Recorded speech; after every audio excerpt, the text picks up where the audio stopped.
What if the greatest threat to your heart tonight has nothing to do with a diagnosis you already know about, and everything to do with what you did in the 3 hours before you turned off the light? What I am about to share with you is not something your doctor hands you on the way out of the clinic.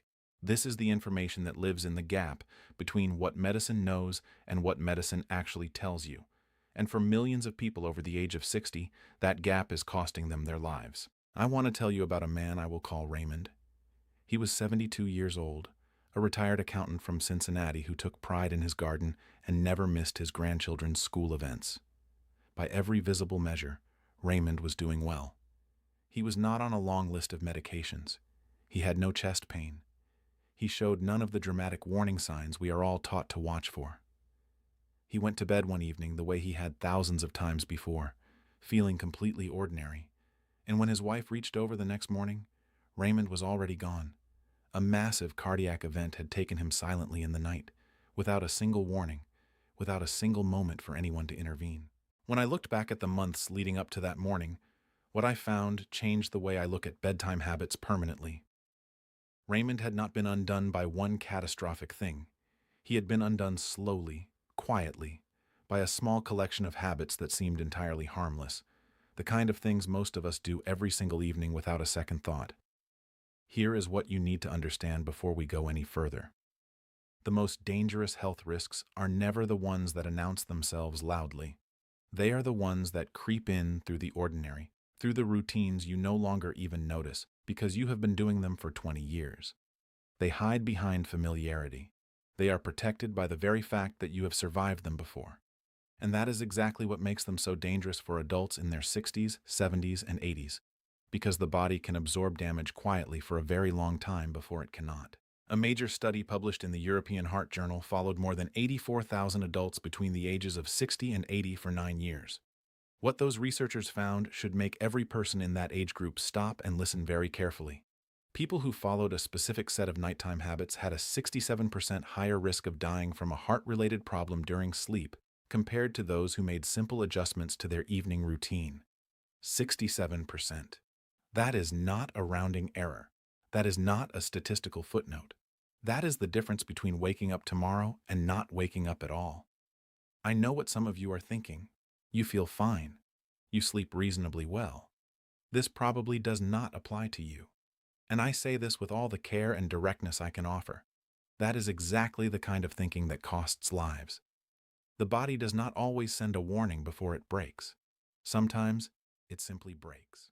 Today I am going to walk you through 6 things that seniors need to stop doing before bed. We move from number 6 down to number 1, and the closer we get to the top of this list, the more critical it becomes. I will tell you right now that number 2 genuinely surprised me when I first encountered the research, and I have spent decades studying the cardiovascular system. Most of the people watching this are almost certainly doing it tonight, so stay with me all the way through. Number 6, eating a large meal within 2 hours of going to bed. I know it seems harmless. A late dinner, a generous plate of whatever was on the stove, maybe leftovers you wanted to finish off before bed. It feels cozy. It feels like nothing. But here is what is happening inside your body during those hours, and it is anything but harmless. When you eat a large meal, your digestive system demands a significant surge of blood flow to process that food. Your heart must work considerably harder to redirect blood toward your stomach and intestines. For a younger person, the body handles that demand with ease.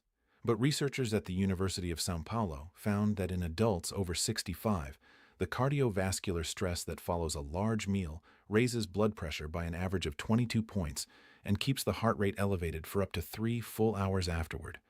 Now add one more layer. You are not sitting upright during those 3 hours.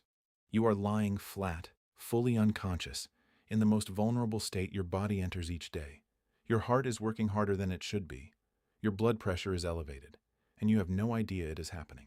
There is something else most people have never connected to heart health. When your stomach is full and you are lying down, stomach acid travels upward far more easily. After 70, the valve that keeps acid contained weakens considerably. That acid rising into the esophagus does more than cause discomfort. It can trigger something called vagal stimulation, which in people already prone to irregular heart rhythms, can set those rhythms off during sleep. The fix is genuinely simple. Finish your last full meal at least 3 hours before bed. If hunger comes later in the evening, reach for something small, a few walnuts, half a banana, something that gives your stomach very little work to do. And pair that with what researchers at the University of Limerick found to be remarkably effective: a 10-minute walk after dinner. Just 10 minutes reduces blood sugar spikes by 28% and takes meaningful pressure off your heart through the night. No gym, no equipment, 10 minutes in a hallway. Do it tonight, and your heart will already be in a safer position when you close your eyes. Number 5. Taking your blood pressure medication in the morning. This one shocks people because it involves doing the right thing at the wrong time. Nearly 60% of seniors over 70 take their blood pressure medication in the morning, which feels logical. Mornings are when we build routines, when we remember. But a landmark study published in the European Heart Journal followed more than 19,000 patients over 6 years and found something that should fundamentally change how we think about this. People who took their blood pressure medication at bedtime rather than in the morning had a 45% lower risk of heart attack, a 49% lower risk of heart failure, and a 66% lower risk of stroke. Those numbers come from nearly 20,000 patients tracked across 6 years. Here is why timing matters so much. There is a phenomenon called nocturnal hypertension, blood pressure that spikes dangerously high in the early morning hours, typically between 3 and 6 in the morning, while you are still asleep and completely unaware. That window is when the majority of heart attacks and strokes actually occur. When medication is taken in the morning, it peaks around midday and wears off long before that dangerous window arrives. When taken at night, it works at full strength exactly when your heart is most at risk. I want to be clear. Do not change your medication timing without talking to your doctor first. Every person's situation is different, and some medications must be taken with food or require stable daytime scheduling for other clinical reasons.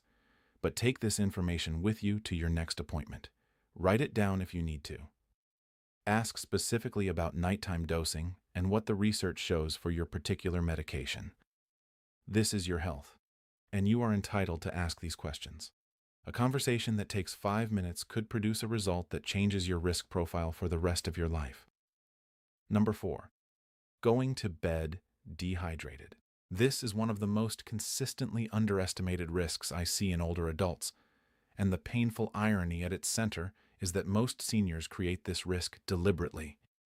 They restrict fluid intake in the evening specifically to avoid waking up for bathroom trips during the night. That reasoning makes complete sense on the surface. But what that decision does to the blood while you sleep is something most people would never guess.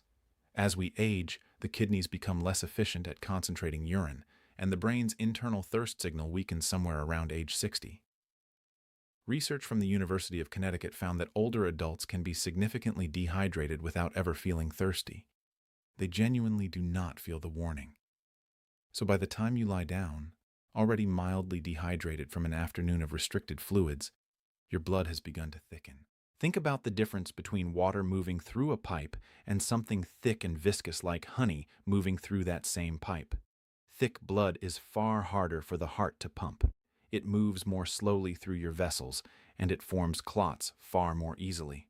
A study in the American Journal of Epidemiology found that adults over 65 who were even mildly dehydrated at bedtime had blood viscosity levels similar to those observed right before a stroke.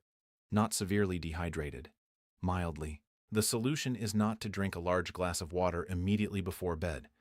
That will have you up at 2 in the morning, which disrupts the deep sleep your heart depends on for recovery. Instead, think of hydration as something you manage through the afternoon and early evening. Drink a full glass of water with electrolytes, specifically potassium and magnesium, about 2 hours before you sleep.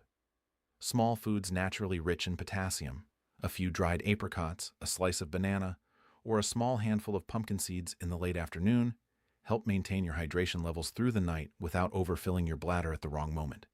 This is not a dramatic dietary change. It is a small strategic shift in the timing of something you are probably already doing. And magnesium carries an additional benefit that goes beyond hydration. It relaxes the smooth muscle in the walls of your arteries and actively lowers blood pressure in a sustained way during sleep. I will return to magnesium in detail at number 1, because what the research shows about its specific form and timing deserves its full attention. Number 3. Using screens in the 2 hours before bed. I want to tell you up front that this is the habit most people are most resistant to changing, and I understand why. For many seniors living alone, the television or tablet in the evening is not just entertainment. It is company. It is connection to the outside world. It is something to focus on during the hours that might otherwise feel very quiet. I acknowledge all of that, and I am not dismissing it. But I also have to tell you the truth about what that screen is doing to your heart while you sleep, because the science here is far more serious than most people realize. This is the one that breaks my heart in a specific way, because I watched it happen in real time with a patient I will call Frances. She was 77 years old, living alone after her husband passed, and she came to me after her second minor stroke in 18 months. By every clinical standard, Frances was doing the right things: appropriate medications, regular exercise, sensible eating. But when I asked about her evenings, she described something I recognized immediately as an ongoing threat. Every single night, without exception, she spent 2 to 3 hours in bed with her tablet inches from her face, scrolling through news, family videos, and social media, all bathed in the screen's blue light. Neither she nor her previous doctors had ever connected that habit to her strokes. Here is the science. The blue light emitted by phones, tablets, and televisions directly suppresses melatonin production in the brain. Most people think of melatonin only as a sleep hormone, but researchers at Brigham and Women's Hospital, affiliated with Harvard University, have shown that melatonin plays a critical and underappreciated role in protecting the heart. It functions as a powerful antioxidant that shields the lining of your blood vessels from the microscopic damage that over time leads to plaque buildup, arterial stiffness, and eventually heart attack and stroke. When melatonin is suppressed by nighttime screen exposure, that protective shield quietly lowers. And in adults over 70, whose natural melatonin production is already reduced by approximately 75% compared to younger adults, the impact of that suppression is not mild. A study in the Journal of the American College of Cardiology linked chronic nighttime light exposure to a 43% increase in major heart problems in older adults. Frances followed the recommendation I gave her: no screens of any kind after 8 in the evening. Within 6 weeks, she was sleeping more deeply than she had in years. Within 4 months, her C-reactive protein, a protein that signals cardiovascular inflammation, had dropped by more than 30%. She has not had another cardiac event since. 2 hours before bed. Screens off. Not as a lifestyle preference, but because the research on what those screens are doing to your heart while you sleep is unambiguous. Number 2, sleeping on your back. Stay with me here, because I know how this sounds. But what the research documents about this habit is something the medical community has been quietly tracking for years, and most people have no idea it applies to them. When you sleep flat on your back, gravity pulls the tongue and soft tissues at the back of the throat backward. For some people, that creates a partial airway obstruction. For others, a complete blockage. Sometimes for 10 seconds, sometimes for 30, sometimes longer. This is the primary mechanical driver of obstructive sleep apnea, a condition that affects an estimated 50% of adults over the age of 65, the majority of whom have never been diagnosed because they have never been tested. Here is what happens during one of those episodes. When your airway closes and you stop breathing, your brain does not wait patiently. It sounds an emergency alarm. It floods your body with cortisol and adrenaline, the same hormones released during moments of genuine terror. Your blood pressure can spike to dangerous levels in seconds. Then the episode ends, your breathing resumes, and you drift back into sleep without ever fully waking. This can happen dozens of times per night. For some people, hundreds of times. Each individual spike lasts only seconds, brief enough that you have no memory of it in the morning. But each one leaves a small mark on your cardiovascular system, and those marks accumulate night after night, year after year. The American Heart Association now officially recognizes untreated sleep apnea as a major risk factor for high blood pressure, irregular heartbeat, heart attack, and stroke. A study published in the journal Circulation found that adults with moderate to severe sleep apnea had a 58% higher risk of a fatal heart rhythm problem during sleep. This is precisely how seemingly healthy people die quietly in the night, not from something dramatic, from something as invisible as the position in which they sleep. If you share a bed with someone, ask them tonight whether you snore, whether your breathing seems irregular, or whether you ever seem to stop breathing momentarily at any point during the night. If you sleep alone, use your phone's voice recorder for one night and listen to it in the morning. Sleeping on your side, specifically your left side, which reduces direct pressure on the heart, offers dramatically better protection than lying on your back. A body pillow placed behind you can prevent you from rolling over without awareness. And for those already diagnosed with sleep apnea, a CPAP device is not a preference. It is, in the most literal sense, life-saving equipment. And now we arrive at number 1, the single most dangerous bedtime habit for seniors, the one that does not just harm you on its own, but reaches back and amplifies every other risk on this list, compounding them, turning what would have been manageable threats into something far more serious. When I tell you what it is, I want you to think back to Raymond. Number 1, allowing chronic emotional stress to build and fester in the hours before sleep. Let me ask you something honestly. Think about your typical evening. Do you watch the news before bed? The kind that covers political conflict, disasters, things that feel urgent and entirely outside your control? Do you lie down and immediately find your mind moving through a list of worries, your health, your finances, your children, your grandchildren, conversations that went badly, decisions you are uncertain about? Do you replay moments from the day, turning them over and over without any resolution? Researchers at UC Berkeley have a name for this pattern: rumination before rest. And the damage it does to your heart is not metaphorical. It is measurable and deeply serious. When your mind is locked in a loop of worry before bed, your body releases cortisol and adrenaline in a sustained, unrelenting stream that persists throughout the night. In a person who goes to bed with a genuinely calm mind, blood pressure naturally drops by 10 to 20% during sleep. That drop is one of the most important things that happens to your cardiovascular system each night, a true period of recovery and restoration for your heart and blood vessels.